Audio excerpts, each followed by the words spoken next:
किसान साथियों, गाजर की फसल में बढ़िया उत्पादन और अच्छे मुनाफे के लिए सबसे ज़्यादा ज़रूरी है गाजर की क्वालिटी, साइज़ और उसका एकदम लाल रंग। अगर आपकी गाजर की क्वालिटी बढ़िया है, उसका रंग एकदम लाल है और उसकी साइज़ बढ़िया है, तो आपको मार्केट के अंदर दाम भी बढ़िया मिलेगा और आपका मुनाफा भी जो है वो बेहतर होगा। तो आज के इस वीडियो में हम बात करने वाले हैं कि आप गाजर की फसल में उसकी क्वालिटी, रंग और साइज़ को बढ़ाने के लिए किन खादों का प्रयोग अपनी फसल में कर सकते हैं। तो साथियों, वीडियो शुरू करने से पहले अगर आपने अभी तक चैनल को सब्सक्राइब नहीं किया तो सब्सक्राइब जरूर कर ले, ताकि खेती बाड़ी जुड़ी हर जानकारी आपको मिल सके। तो साथियों, सबसे पहले तो बात करते हैं कि आपको गाजर की बुआई के 20 से 25 दिन बाद कौन से खादों का प्रयोग करना है, ताकि आपकी गाजर की ग्रोथ बढ़िया हो और उसकी जो साइज है वो भी आगे बढ़कर बेहतर हो। तो दोस्तों, जब आपकी गाजर की फसल 20 से 25 दिन की हो जाती है, तब आपको प्रति एकड़ के हिसाब से 20 से 25 किलो नाइट्रोजन यानी यूरिया और उसके साथ 2 से 2.5 किलो हुमिक एसिड का प्रयोग जरूर करना है, क्योंकि नाइट्रोजन जो होता है वो गाजर की फसल में ग्रोथ को बढ़ाने और उसके बढ़वार के लिए सबसे ज़्यादा ज़रूरी होता है।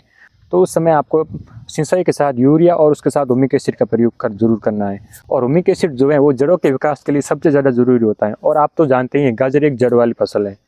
अगर आप 20 से 25 दिन बाद ही हुमिक एसिड का प्रयोग कर लेते हो तो गाजर की जड़ें गहरी जाएगी और उसकी जो लंबाई है वो भी काफ़ी बढ़िया होगी। अब बात करते हैं कि जब गाजर की फसल 70 से 75 दिन की हो जाती है, तब आपको कौन से खादों का प्रयोग करना है, क्योंकि यही वो बिल्कुल सही समय है जब आपको अपनी गाजर की फसल में इन खादों का प्रयोग करना है, ताकि गाजर की साइज़ बढ़िया हो, उसके अंदर मिठास आए और जो गाजर का रंग है वो भी एकदम लाल हो जाए। तो साथियों, जब आपकी गाजर की फसल 70 से 75 दिन की हो जाती है, तब आपको 20 से 25 किलो म्यूट्रेट पोटाश यानी MOP का प्रयोग जरूर करना है, क्योंकि पोटाश जो है वो गाजर की फसल में उसकी रंग, साइज और मिठास को बढ़ाने के लिए सबसे ज़्यादा ज़रूरी होता है।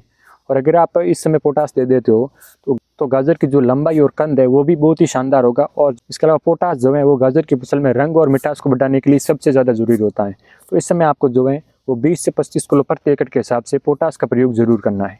इसके साथ ही आपको 8 से 10 किलो प्रति एकड़ के हिसाब से कैल्शियम नाइट्रेट का प्रयोग जरूर करना है। अगर आप पोटाश के साथ कैल्शियम का प्रयोग करते हो तो इसके जो है 2 फायदे हैं। पहला तो ये कि कैल्शियम जो है वो गाजर के वजन बढ़ाने में मदद करेगा, साथ ही कैल्शियम की वजह से गाजर की क्वालिटी बढ़िया होगी और उसके अंदर जो है एक चमक आ जाएगी। ये तो बात हो गई गाजर की साइज़, लंबाई, कंद और उसकी मिठास और लाल रंग को बढ़ाने के बारे में। अब एक समस्या जो सबसे ज़्यादा आती है और वो होती है गाजर के फटने की समस्या। आपने देखा होगा कि कई बार गाजर के खेत के अंदर गाजर फटने की समस्या काफ़ी ज़्यादा आती है।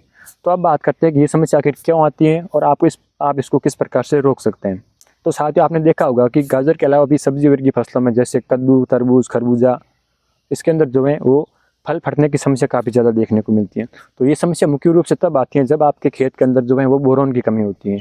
अगर आपकी फसल के अंदर बोरोन की कमी आती है तो उसकी वजह से जो भी फल हैं, जैसे तरबूज हो गया, खरबूज हो गया या गाजर भी हो, ये फटना शुरू हो जाते हैं। तो अगर आपके खेत में भी गाजर फटने की समस्या आती है तो आप इसको रोकने के लिए 2 से 2.5 किलो बोरोन का प्रयोग जो है इस समय कर सकते हैं। आपको 2 से 2.5 किलो बोरोन लेना है और उसको सिंचाई के साथ जो है अपनी फसल में सला देना है। इससे आपके गाजर की फटने की समस्या जो है वो बिल्कुल भी नहीं आएगी और साथ ही जो गाजर की क्वालिटी और साइज़ है वो भी बेहतर होगा। तो अगर आप इन खादों का प्रयोग अपनी फसल में 70 से 75 दिन बाद कर लेते हो तो आपको गाजर की जो क्वालिटी और साइज़ और रंग है वो बहुत ही शानदार होगा और जो उत्पादन है वो भी काफ़ी बढ़िया होगा। तो साथियों, गाजर की खेती का ये छोटा सा वीडियो आपको कैसा लगा, कमेंट करके ज़रूर बताएं। और अगर आपने अभी तक चैनल को सब्सक्राइब नहीं किया तो सब्सक्राइब जरूर करें, ताकि खेती बाड़ी जुड़ी हर जानकारी आपको मिल सके। धन्यवाद।